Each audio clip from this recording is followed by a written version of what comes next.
అమరావతిని ఆంధ్రప్రదేశ్ రాజధానిగా చేరుస్తూ ఈరోజు లోక్సభలో ప్రవేశపెట్టిన ఆంధ్రప్రదేశ్ పునర్వ్యవస్థీకరణ సవరణ చట్టం.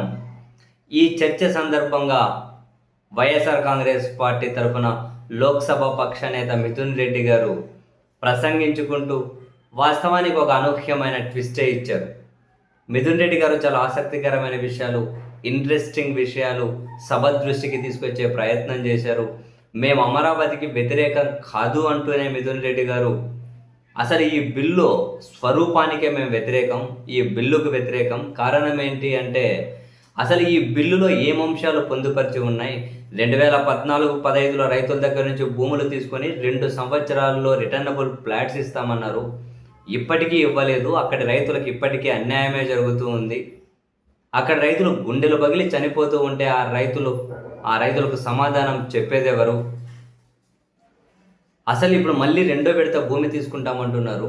అసలు దానికి జస్టిఫికేషన్ ఏంటి? అసలు ఎన్ని ఎకరాలు భూమి తీసుకుంటారు? అసలు ఎన్ని ఎకరాల్లో అమరావతి నిర్మించబోతున్నారు? ఎప్పటికి పూర్తి అవుతుంది? నిధుల మాట ఏమిటి? ఎక్కడి నుంచి నిధులు తెస్తారు? ఎంత ఖర్చు పెడతారు? ఏ అంశానికి సమాధానం లేకుండా ఈ బిల్లులకు మద్దతు ఇవ్వడం ఏంటి? అసలు రాజధాని అనేది రాష్ట్రానికి సంబంధించిన అంశం కదా, మరి అది లోక్సభ వరకు ఎందుకు వచ్చింది? చాలా అంశాలను సభ దృష్టికి తీసుకొచ్చే ప్రయత్నం చేశారు మిథున్ రెడ్డి గారు.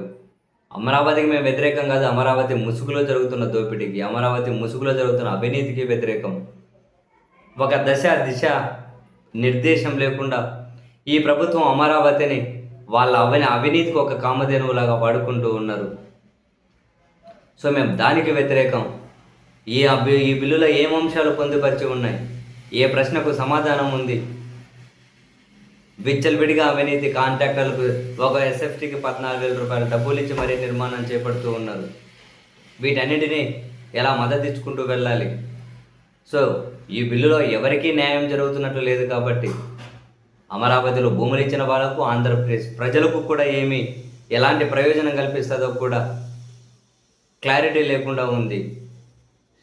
సెల్ఫ్ సస్టైనబుల్ ప్రాజెక్ట్ అంటారు, సెల్ఫ్ ఫైనాన్సింగ్ ప్రాజెక్ట్ అంటారు. విదేశాల నుంచి వేల కోట్ల అప్పులు తెస్తారు.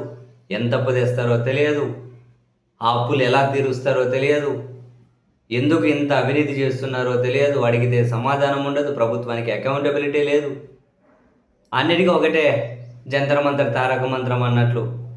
ఏమని అడిగితే అమరావతి వ్యతిరేకులు, అవినీతి ఎందుకు అంటే మీరు అమరావతి వ్యతిరేకులు, ఈ విధంగానే చిత్రీకరిస్తూ ఉన్నారు.